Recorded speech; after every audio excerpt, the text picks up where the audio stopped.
If you're a fan of the Goonies or even Stranger Things, the Duffer Brothers have a new Netflix series they're executive producing called The Boroughs. It's got an all-star cast and mixes mystery and adventure. So should you check into this neighborhood?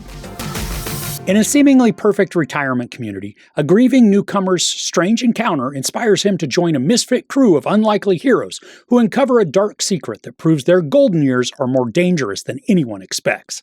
Okay, so with this 8-episode series, we've got Alfred Molina, Geena Davis, Alfre Woodard, Denis O'Hare, Clarke Peters, Bill Pullman, Miranda, and Jena Malone starring, with only the last two of those not being well past their 50s in age. Now, the storyline is both straightforward and somewhat predictable, but that doesn't remove the intrigue or even the adventure from the plot.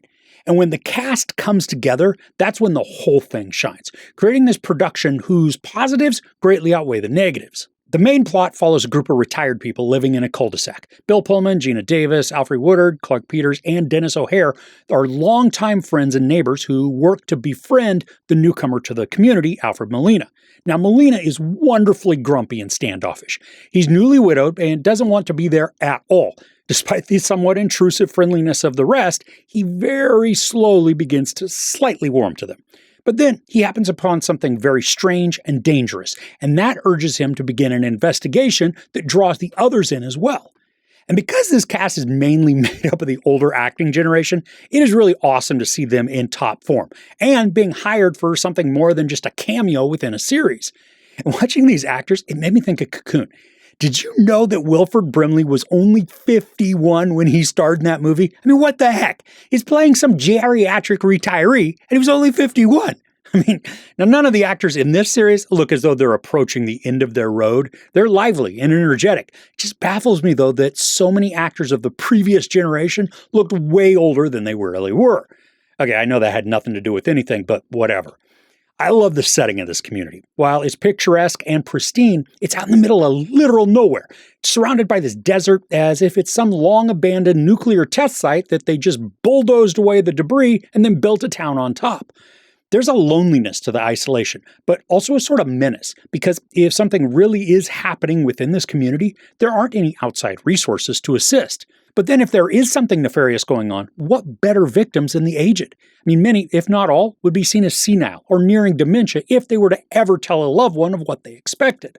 I appreciate the dark and twisted bent of this story element because it creates another layer of hopelessness that some of the residents already face, especially those like Molina who just didn't want to be there in the first place, separated from the rest of his family. Now, this sort of sounds like a depressing setup, but thanks to the charisma of the cast, their timing together, and then the subtle but earned comedy, there's just the right amount of risk and peril to create excitement while also maintaining a story that you want to continue watching. I appreciate how the show defines and then exploits the eccentricities of each of the neighbors, turning them from single-dimension nobodies to characters we can become invested in, and even root for, or maybe against. Take Denis O'Hare. He's witty and bitingly sarcastic, but also a wonderful friend and listener. Now, his outlook is shaped by some circumstances that allow him to be carefree while still being internally conflicted about some other choices. Clarke Peters, he's consistently stoned throughout the show, but in his mellowness, he is extremely wise and observant. And I love how the plot sometimes makes him the fool of the narrative because he's discounted when he really should be consulted.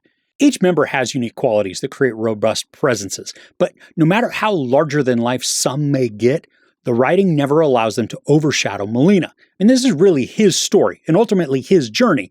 But without the others to create some havoc, laughs, and intrigue, the show wouldn't be nearly as engaging or watchable.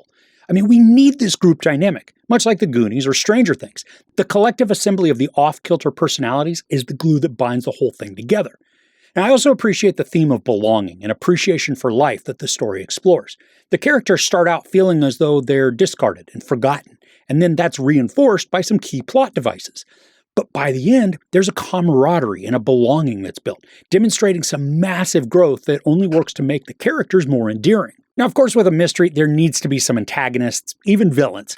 And the show does provide these, but just like some of the story progression, these are obvious and predictable, even if the motives may not be. And I think this is the weakest portion of the show also. Not so much in the antagonists themselves, but in the overall development and depth of their intent. Now, on a basic level, their pursuits make sense and are understandable, but the background is weak. For being a core element of the overall arc, it's a little disappointing to have such a lackluster lore presented to us.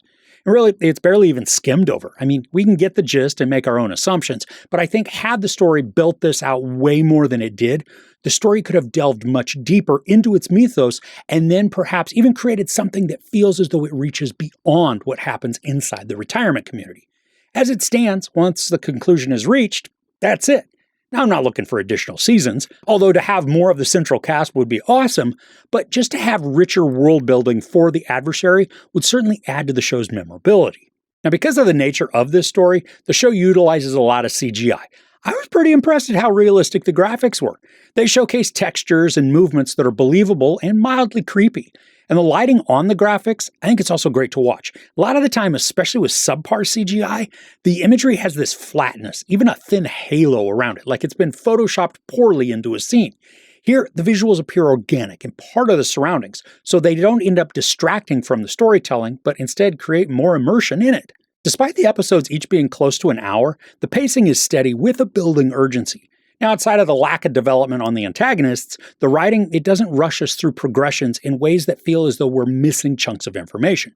Instead, it maintains an efficient presentation while still holding on to the adventure that's at the story's core.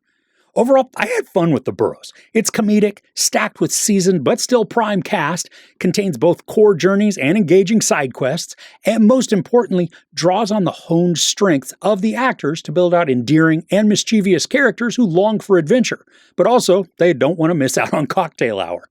The villain arc is underdeveloped and could benefit from more depth, but the pacing, imagery, and themes work to fill in the gaps the adversarial background lacks. This is excellent for a weekend binge. It's quick, despite taking about 8 hours to get through, and is just the right balance of curious adventure and humorous antics. It's almost like a grown-up Scooby-Doo, but without the talking dog. There's no sex or nudity, some profanity, and some violence. I give the Boroughs 4 out of 5 couches. Okay, what are you binging right now? Anything fun that you could recommend? I'd love to hear about it in the comments below. If you enjoyed this review, please give it a like. Also, don't forget to share and subscribe. I'm Chris. This is Movies and Munchies. Thanks for couching with me.